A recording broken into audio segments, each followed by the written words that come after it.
Welcome everyone to this episode of the AskJasonGelios Show. Today I'm going to be sharing with you the top four things to avoid when moving out of a home and going into another place. So the first one is not researching multiple movers.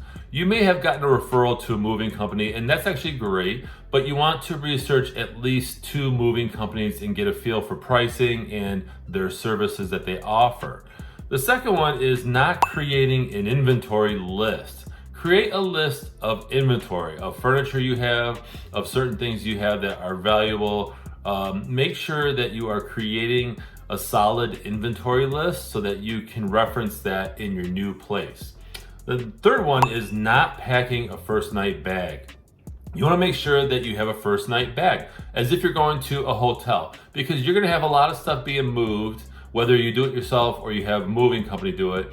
And you want to make sure that you have a first bag set, which will alleviate the stress. You might not want to deal with searching through boxes or pulling out all your clothes trying to find something to wear.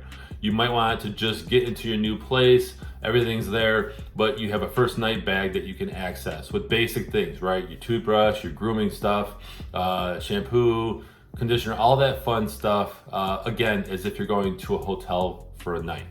And then number 4 is not registering your new address.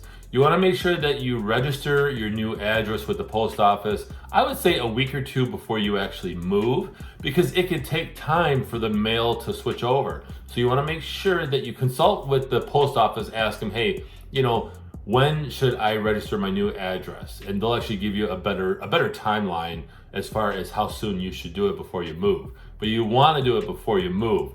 My thought, again, like I mentioned, was 1 to 2 weeks prior. It could be longer, further back. It just depends on what the post office says. But you want to make sure that you register your new address. So these are the 4 top things to avoid when moving. I hope you guys found this episode valuable. Please share your thoughts in the comments, and I invite you to follow me on social media. Those links are in the description. I'm Jason Gelios, Michigan Realtor, and I appreciate you watching.